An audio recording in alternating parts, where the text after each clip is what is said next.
Hey guys, come on in. Type in freedom now. We started a few minutes late today because of some technical difficulties. Type in freedom now and let me know where you're joining from today. I'm Latoya McBean Pompy, an immigration lawyer in New York, working with clients nationwide at McBean Law on Mondays, usually at 1 o'clock p.m. sharp Eastern Time. I go live with the latest immigration news, and then we transition to some Q&As answering your immigration questions. And then after that, I share good news, okay? So come on in and let me know how you're feeling. I hope you guys had a wonderful Thanksgiving long weekend. It's this is the holiday season for us here in the United States. So guys, use this time and opportunity to rest and to just be stronger, right? Going into 2026, we need to have as much strength as possible. So take time to unwind with your family and friends during this holiday season. It's good to see you. Type in freedom now. And if you're watching this broadcast on Facebook, be sure to share it with others. Now, there's a lot going on, guys. There really is a lot going on. So I'm just going to go right into it. And for those of you who need immigration help, before I go right into it, be sure to reach out to McBean Law. Our contact information is scrolling below. We can be reached at 914-898-9488, or you could email us at info@mcbeanlaw.com so that we can, meet with you and speak one-on-one about what your immigration needs are. Type in freedom now. And guys, let's go right into it. Okay. So the first issue has to do with asylum. Okay. So, and this is bad news, but asylum is the U.S. is halting or pausing or stopping all asylum decisions after the shooting of the National Guard members, one of whom unfortunately passed away. And I did on Friday, a couple of days ago, I did a live session in which I spoke at length about what's going on in light of the shooting. And if you have not seen that live session, go watch that live session for more details about things. But friends, USCIS has tweeted or sent a message on X stating that they will halt, USCIS has halted all asylum decisions until we can ensure that every alien, their words, every alien is vetted and screened to the maximum degree possible. The safety of the American people always comes first. USCIS Director Ed Lowe has stated here. So this is much broader than Afghanistan. Individuals from Afghanistan, they've halted all asylum decisions, and they've also paused issuing visas for anyone traveling on Afghan passports. And guys, the USCIS and the State Department is justifying this, saying that the pause is necessary to reevaluate vetting systems, while critics argue that the administration is using a single violent act to justify long planned restrictions on Afghans and other individuals who are trying to come to the United States or to get their status legalized here in the United States. So, again, at this time, USCIS has paused all asylum cases, all asylum decisions, until they put in place what they're considering to be a vetting process and screening process that is that it enables them, I should say, to screen people to the maximum degree possible, whatever that means. Because as we all know, they have been doing a lot of screening. They've been monitoring social media. They do an extensive background check on individuals. So I don't know what exactly they're talking about when they talk about this maximum extent possible of the screening process. But that is the first big issue or news. The second is this, guys, and this is a bad news. Today I have some bad and good news, okay? The second bad news has to do with the fact that Politico shared that the Trump administration will resume sharing Medicaid data with ICE. The Trump administration has notified a federal judge that it plans to resume giving immigration authorities access to confidential Medicaid data from 22 states. Information that includes addresses, phone numbers, and immigration status, despite ongoing legal challenges from Democratic attorneys general. The Centers for Medicare and Medicaid Services issued a notice that could restart data transfers to ICE as early as next month, following an injunction in August that had temporarily halted the practice until agencies completed a reasoned decision-making process, whatever that is. But the states do intend to challenge this move at a December 9th hearing. So stay tuned for more information on that. Then, guys, regarding TPS for Haiti, USCIS or DHS actually officially published in the Federal Register a notice announcing that it will end TPS for Haitians on February 3rd. And roughly 350,000 people will be impacted by this decision to end TPS for Haiti.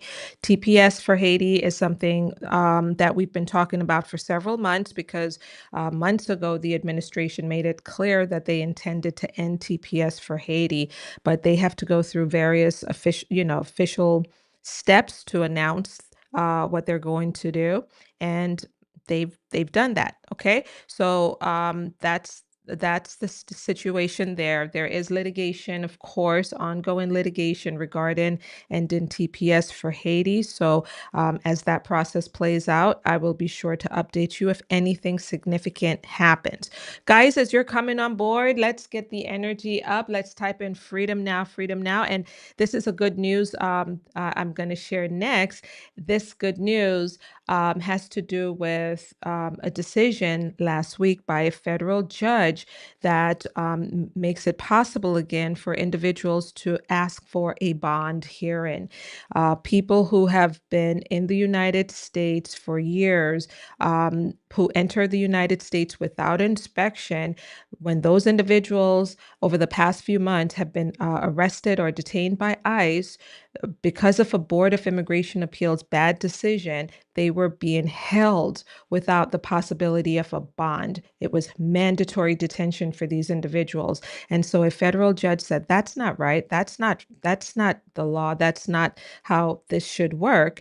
Those individuals, people who have been here for 5 years, 10 years, 20 years, and they're no longer they're not a danger to society. There's no and they're not a flight risk. There's no reason to have them detained indefinitely or during this time of their immigration court process, during that entire lengthy process. No, they should be able to ask for a bond to an immigration judge and be released and go back to their family. And so that's what the federal judge said last week, which is so amazing. So if you're out there, or your family member, I should say, is out there and they're still detained, and at one point they sought a bond and they were not able to get the bond, a motion for a bond redetermination should really be submitted right away, because this decision might not last very long. Okay, so get moving right away for a motion to redetermine the judge's decision to release your loved one from detention. And for some others, they were able to file a writ of habeas corpus to release them, to challenge their unlawful detention, and they were able to get out that way. But now the bond process is back in place, so take advantage of it. And then another good news story, guys, has to do with the IRS. Remember, the Trump administration months ago announced that they wanted to tap into IRS data, share data between the IRS and DHS. Well, a federal judge on Friday, November 21st, this is something I should have shared with you several days ago, but if the federal judge has blocked the IRS from sharing confidential taxpayer information, including addresses, with ICE after discovering the Trump administration has already transferred data. Okay, have already transferred data on about 47,000 undocumented taxpayers to support their mass deportation efforts.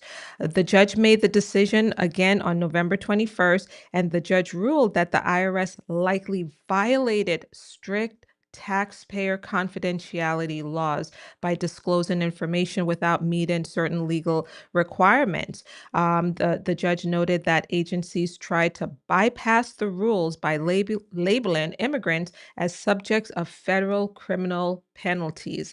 The order now bars further data sharing unless it meets narrow legal exceptions. And it also requires advance court notice for any future disclosures, and it restricts ICE's access to previously shared data.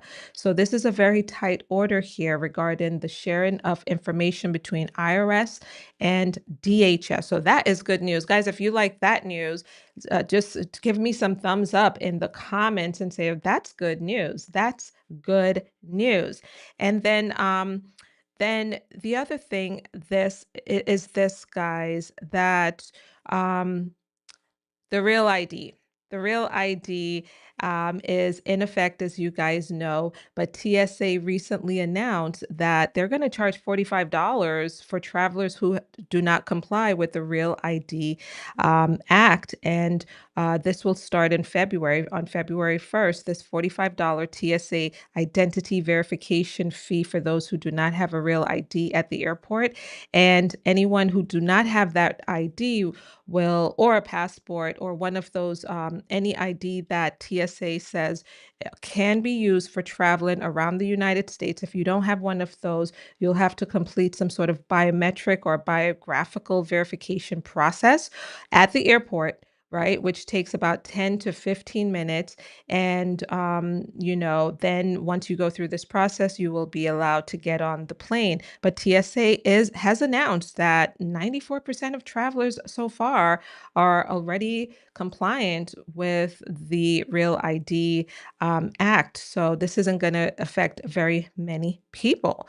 All right. So those are the updates that I have for you guys. Again, if you'd like more information about some of the important things that have been shared recently by DHS, by USCIS, regarding the National Guard members who were shot last week tragically. The government is shuffling things. The president is saying a lot of unhinged things. So things are like really kind of crazy right now with immigration. If you'd like more information about what's really going on, watch my last live session with this thumbnail here. I always get this wrong. Permanently paused. Okay. So watch that live session. So with that being said, I'm going to go into your immigration questions now. The first question is from Gia. Gia says, "Where are you located?" So Gia, our law office is located in White Plains, New York, but we work virtually with clients all across the country, and we help people from all over the world come to the United States. Do you operate in New York? Yes, White Plains, New York. Um, Now let's go up here again, friends. We're reachable. We're reachable. You could contact us at 914-898-9488 to schedule a consultation. Our phone lines are open from 8 a.m. to 8 p.m. Monday through Friday, and then from 9 a.m. to 6 p.m. on the weekends. All right, let's see. And if you're in the chat on YouTube, my colleague has shared the link, okay, to the live session, permanent pausing of immigration from third world countries. But I also discuss what President Trump has said recently, which is a very important update in that video, in that live session.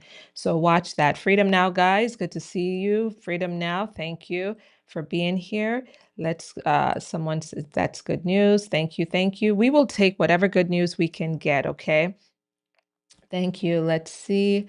Um, All right.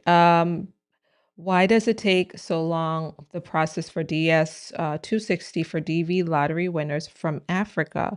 Well, we know, I know basically that based on how this administration has been operating, that they're not, first of all, they're not a fan of the DV lottery process. They just don't like it, and they're making changes to it. Okay, there is some level of discrimination going on, clear discrimination going on. But I don't know what's going on other than what I'm hearing is that changes are being made to the process.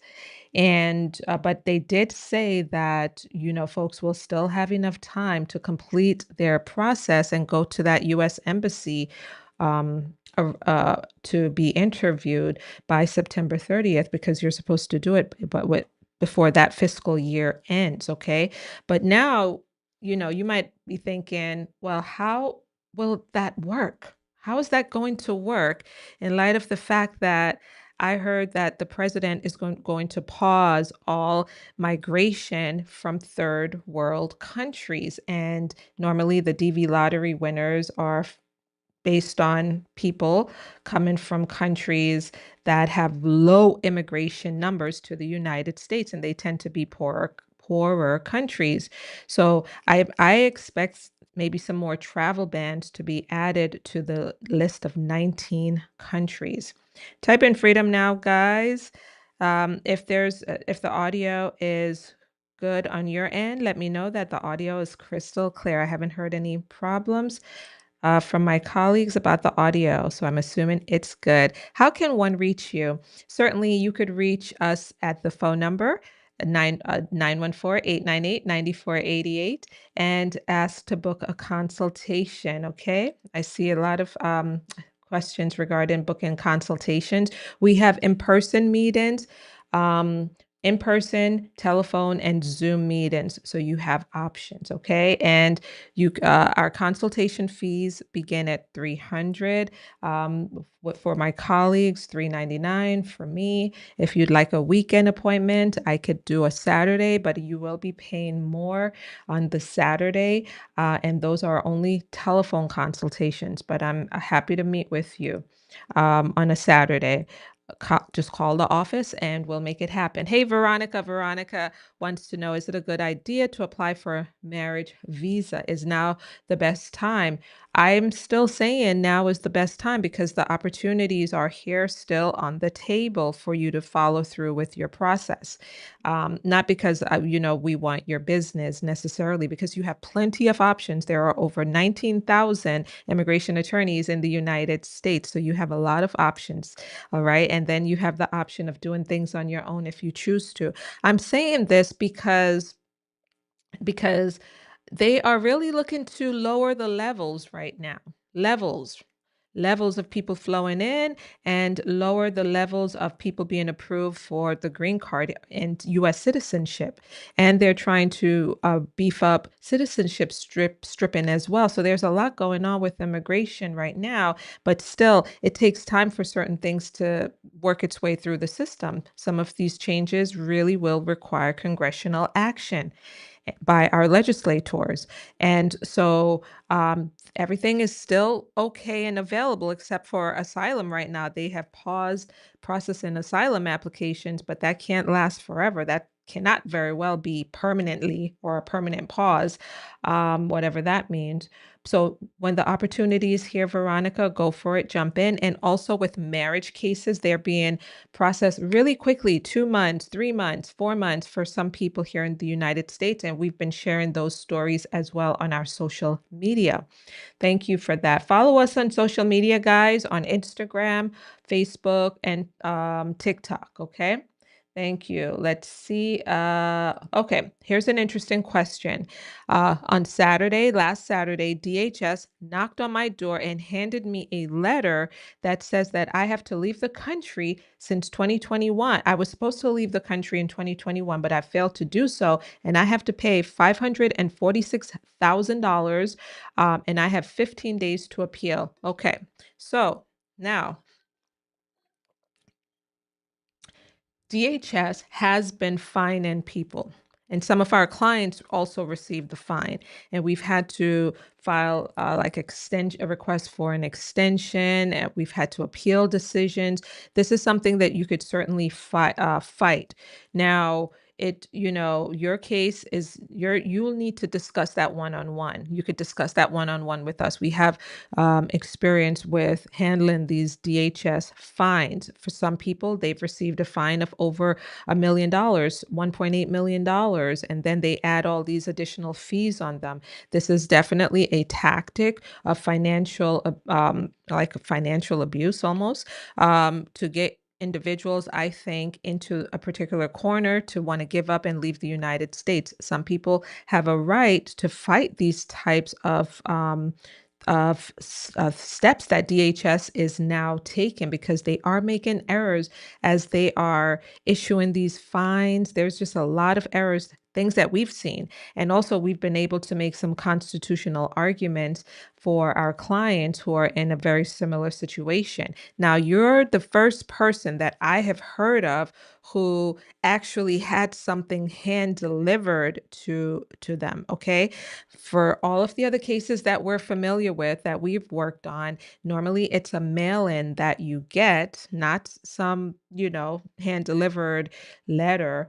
Someone with DHS knocking on your door. Guys, this is not common, what I'm discussing here, what this person has experienced. So do not be concerned too much about it.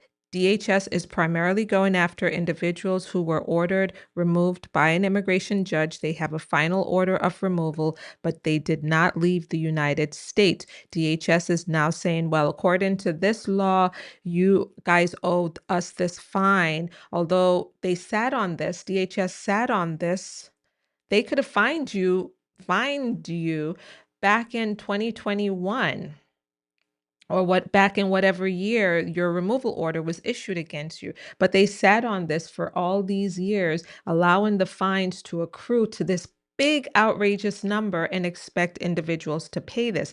My question is this, and this is what I told the Wall Street Journal when I spoke with them about this problem a couple of months ago. I said, well, what's going to happen after, for those who decide, okay, I'm going to write the check for $546,000 and clear this? Well, what then? What then? Are you gonna remain here in the United States? And if you were to remain here in the United States, you are certainly subject to being detained or being removed. What next after individuals pay this fine? So speak one-on-one with us about this. We are very much invested in this process. It's cutting edge. It's new. There are ways of fighting and pushing back on these ridiculous fines that the government is issuing to people. Someone is asking, roughly how much does it cost to do adjustment of status? If you're talking about our attorney fees, they're based primarily on your background, the complexity of your case, and we will quote you the fee when we have a consultation with you. Okay. Thank you. Are you familiar with Section 245I of the INA? Yes, I am. And we have some success stories of our clients who were able to, under this amnesty section, be able to adjust their status and get their green card. And we love this kind of case whenever we're able to find it. Hey there, Aaron. Good to see you. Freedom Now. Thank you so much for being here. Let's go down a little bit. Let's see. Is it safe for H-1B visa holders to travel internationally now? It might be safe for you, but be very careful, because there's that $100,000 fine, that if you're going to try to, I don't know that much about what's really happening now with the $100,000 fine, because I have not been invested in that in light of all the other changes that are happening. But certainly there is a big pushback by the business community. The Chamber of Commerce filed their lawsuit, and others filed a lawsuit to stop that proclamation. But pay attention to whether you're trying to change your status and leave in the United States, and what's going to happen. Do you have to visit the US Embassy to return to the US? Because then you're going to trigger the $100,000 fine. So I can't just tell you right now, oh, yeah, it's safe for you to leave. It might be, but you would need to speak one-on-one with an attorney. Okay, let's go down. Let's go down. How much for the consultation? Tommy is asking. $399 for me, $300 for my other attorney colleagues. Hey there, Isabel. Thank you so much. Guys, happy Thanksgiving again. I hope you had a good Thanksgiving weekend. Let's keep going. Um, my court case is scheduled for April of 2026 for my master hearing. I would like to know if it's possible to file a motion to close the case or resolve my case earlier. It possibly could be. You might be able to submit a motion to dismiss your case. Just expect that DHS most likely will push back on that process because they have been ordered to bring people to the end, and the end is a removal order. But it's still possible to file that motion to dismiss. You just might get it approved, and they might not. They might lose their attempt to push back on it. So speak with your attorney about resolving that. Now, filing that motion with the judge. But your attorney obviously will be looking for a reason to argue that motion to dismiss your case. So you have to have a very clear pathway to a green card in order for the judge to dismiss the case in this environment, okay? In this environment. How long, how long is the wait-in process for bond approval for my brother who's in detention? If we start to apply now and lawyer need to do it, will a lawyer need to do it for us? It would be, I think you should get a lawyer to do the bond motion or redetermination. If he had already asked for a bond and it was denied, your brother. Keep in mind that the good news story that I shared earlier about the judge's decision regarding bond for those who enter the United States without inspection, if your brother has a serious criminal record, he might still be subjected to mandatory detention. If he's not a danger to society and if he is not a flight risk, then he should be able to get a bond for his release. $1,500 bond would be the best bond to get, right? But some people, we had a client last week, upstate New York, but thank God we got him out because we thought, whoa, he's young. He doesn't have any a lot of family here in the United States. He is out, not from New York. He's from another state in the South. And we knew it was going to be very difficult to get him a bond. And we were able to get him a bond for him to be, he's out now, but his was 7,500. Okay, 7,500, and that was cleared right away for him. So you could get a bond for 1,500, or a judge can issue a bond much higher than that. It just depends on the circumstances. Type in freedom now, guys. Okay. Stephanie wants to know, she says this, I have an I-130 pending for over 3 years. My husband is a US citizen. 10 years ago, I entered the United States illegally through the border. I applied for asylum a year later. Do you think the asylum is causing a delay with your marriage case? No, I don't think so. USCIS they don't normally slow down in a I-130 case based on the fact that you have an asylum case already in the system waiting to be processed.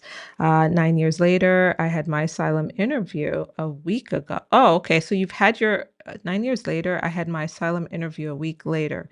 So you were interviewed for the asylum. Were you referred to immigration court after your asylum interview? Um, or what happened with your asylum case? Are you still waiting on a decision from the interview? Stephanie, I would like to learn a little bit more, but your asylum case shouldn't be slowing down your I-130 case. Freedom now, freedom now. All right, I see Florida's in the house, New York is in the house. Let's go down a little bit. Someone is expressing gratitude. Perfect. Thank you for your kind words. Yasir Faoud. Thank you for that. Thank you. Thank you. Okay. Someone who entered the United States with inspection, who is married to a U.S. citizen, applied for a green card and was issued a green card. Will the person's green card be taken away when removing the conditions? Well, your green card isn't necessarily being, they're not gonna take away your green card. What's gonna happen after you file the I-751 petition to remove conditions is you're gonna, your status will automatically be extended for 48 months, and you're gonna get a letter telling you about this. And it's gonna provide you with more information, about your extension. All right, let's go down a little bit. My US citizen's my US citizen son sponsored my wife. Okay, I mean his mother who lives in Pakistan. So your son filed for the mother in Pakistan. Should we be worried since the case is at the NVC?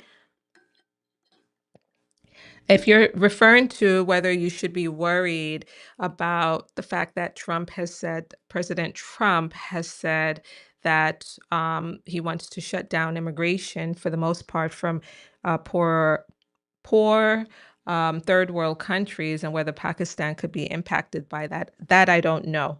That I won't know until they come out with more of an expanded list. But they should make exceptions though, in order for this to pass muster in the court, any travel ban to pass muster in the court, there must be exceptions. And an immediate relative of a US citizen is an exception. So whatever they do or attempt to do, I really believe that immediate relatives will not be hurt by it. Okay, let's keep going. Let's keep going. Let's see. Esther wants to know, what if the principal applicant in a DV lottery case is from a country with no travel ban, um, but the spouse is from a travel ban country? So the way that it works, Esther, is this, that the government is the U.S. Embassy is looking at the passport, okay, your nationality, before they issue the immigrant visa. All right. So the travel ban, can keep in mind that the travel ban impacts um, your nationality. Nationality. Okay.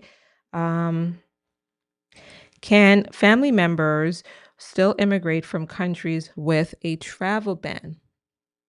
Okay. Can family member only if they meet the exception, right? They meet the exception, usually immediate relatives, and also I believe there's the other exception has to do with spouses and children of green card holders, if I'm not mistaken. This has been a very long holiday weekend, so this I'm trying to wake up to immigration again.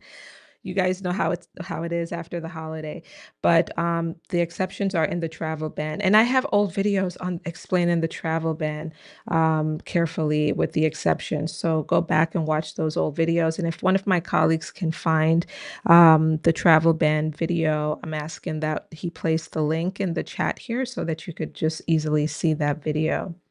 Um, do you think it's safe to apply for a parole in place through a veteran? It could very well be.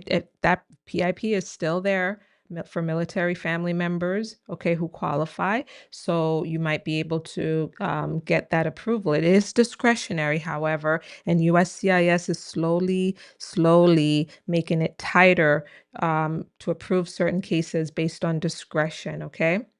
All right, let's go down. You guys have some great questions.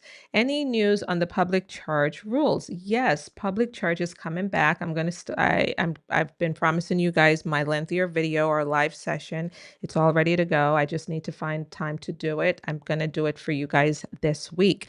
In a nutshell, the Trump administration has expanded the public charge definition, so to speak, beyond what they had put on the table during his first term. And what they had on the table during his first term was pretty bad. This is even worse. And this is going to potentially go into effect in February. But let me do my lengthier video on the public charge issue. So stay tuned for that, okay? It's coming. It's coming. Is that pause going to impact me if my wife is an American citizen and she wants to file an I-130 for my son back in Africa? Nothing has changed yet, guys. The pause, the permanent pause that President Trump um, discussed, and that's putting it like nicely, discussed on Truth Social, that long post. None of that is law yet. None of that really has taken root yet, except for the part about the fact that millions of people have lost status already under the old Biden parole programs and such. Yes, and TPS is ending. Yes, those things have happened already, but everything else and the permanent pause of migration, that hasn't happened yet. So let's wait to see what expanded travel bans the government will come out with and who it will impact. But certainly it has to include exceptions, guys, for these family members. All right. So let's just stay tuned on that. Okay. Someone who entered the United States without inspection, without an I-94, married to a U.S. citizen, and got a green card, will the green card be taken away when removing conditions? The green card will not be taken away so long as you had obtained the green card um, without fraud or misrepresentation, and that you followed the proper channels to get that green card. They have a lot of the government these days is they're looking to do a whole lot of things all at the same time. They're looking to shut down review all of the refugee cases going back to 2021. They are reviewing old asylum cases. They are doing a whole lot of things in a very short period of time. And so they're inundated with a lot right now. So I think that they will slow down certain cases, normal cases, as a result of all these new priorities that have crept up. And, there is no process in place, friends, for the government to just review in mass and reopen in mass hundreds of thousands of cases and then call people back in. Let's say you have your green card already, like this person, you have your green card, you're living your life, and USCIS is trying to call you back in. Well, the first question I have as an attorney is under what basis? Under what basis are you trying to call this person back in to maybe rescind the green card because he or she has only had it for less than 5 years? If that's not really the reason, what else are you trying to do here? Are you trying to now place this old green card holder into removal for an immigration judge to take up the case because of you found some things on the record? Well, that can be an appropriate next step. But to call you back in for interviews and do all of that, there is nothing in our system, in our laws that would allow for that to happen. So we're watching as attorneys quietly and waiting to see how they're really going to justify some of what they've been talking about recently. So stay tuned, okay? Stay tuned. Let's go down a little bit. Let's go down a little bit. Let's move forward before I get over into the success stories. If you guys have a success story, share it below so that we'll be able to share your success story the next time that I'm live. Go down. Okay, how long does the I-130 petition take when the mother sponsors a daughter over 21 and the mother only has a green card? That type of case, Sasha, takes several years, 7 to 10 years. It really depends on where the daughter is, whether she's here or in her home country. Joan says, if anyone can pay this fine, why would they be here? Joan, you'd be very surprised that there are some immigrants who are doing extremely, extremely well. Okay, let's not make these assumptions here that they're not. Um, I filed for my son almost 10 years now. I'm a US citizen and I'm still waiting. Etta is at so Etta, how old is your son? Right? Is your son an adult and also is your son married? Because and where are you from? Right? What's the country? Because those are the details that impacts the processing time. Can everything that's happening affect the I-601A petition process? So far, the I-601A process has not been touched. So for those of you who need this waiver regarding unlawful presence in the United States, do it now, guys. I meet with people all the time who have been sitting on this for years saying, well, I don't really want to leave the US. I don't really want to leave. And I understand your concern, but we have safely worked with clients to walk them through the process, including going back to their home country, getting that visa and coming back. And they're green card holders today. So, guys, while this process and others are still available to you, take advantage of it. Otherwise, we'll go back to the dark ages of us lawyers having to tell you, unfortunately, you'll have to leave the US for 10 years because that's what it was like before this I-601A process was in place. So don't sit on it. Can I still travel with my travel document outside of the US? I'm a green card holder. You won't need a travel document. Use your green card. Use the green card. Um, how's the immigration from third world country? We're still waiting to see what information or new travel bans the government is going to put in place in response to President Trump's unhinged message on Truth Social. Okay, let's go down here. Freedom Now, guys.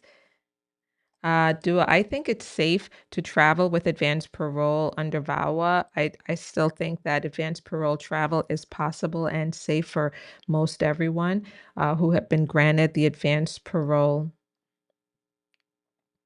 Um, let's see. Okay, I have a removal order back in 2010. Until now, ICE has been asking me Up until now, ICE asked me in 90 days for me to apply for my Vietnamese passport, which I have been in the US since 1981 with my family. Okay, so you are on their radar. Okay, you're on their radar and they are looking to deport you. That's why they want you to have that passport. And you, under the law, must take good faith efforts to obtain that passport from your country's embassy. And if you don't and they detain you, they could try to send you off to a third country, okay, another country. So it's better that work with an attorney to see if there are other options for you to be able to stay in the US and fight this and hold it off until you become lawful here in the United States. Otherwise, this process that you're going through right now with ICE is for the purpose of deporting you back to Vietnam, okay? And certain countries in Southeast Asia that were not cooperating before to accept their countrymen, they are now cooperating and issuing these travel documents for individuals, okay? Thank you, guys. Freedom Now. Guys, I'm going to share a couple of good news stories with you. Um, uh, Bua Hedge 7730 says, I got mine in June 2025 after almost 10 years since 2016 in a deportation proceeding. My case kept getting postponed due to system overload. I also lost my US citizen wife during that period and ended up raising my stepdaughter by myself. It was a very painful journey, but I'm happy at last. And I'm assuming you're referring to your green card here, right? Rose Skew 3547 says, my removal of conditions was approved within 18 months of the process. And I think I shared this one already. And then Gasone says, I got my interview on Friday and it was approved on Saturday. Total case processing time, 91 days. And then we also shared a terrific story. Let's see, hold on a second. We shared a terrific story after nearly 25 years of removals, denials, and uncertainty. Our client's journey finally led to a new beginning. When he came to us at McBean Law in 2021, he had lived under a 2004 removal order despite multiple motions to reopen, motion to reopen that was denied, an asylum case that was also denied, and years of effort through past attorneys. After thoroughly reviewing his FOIA records, immigration filings, and long history in the U.S., including his TPS status, and his marriage to a U.S. citizen and strong community ties, we identified a pathway forward through prosecutorial discretion, of course. The court granted our motion to reopen and terminate in August 2024, clearing the way for an adjustment of status filing in October 2024. After approximately 13 months of processing, USCIS approved the application in November 2025. Today, he is a green card holder, which is a huge milestone. Guys, we're here for you at McBean Law. Give us a call at 914-898-9488 or go to McBeanLaw.com to start the process.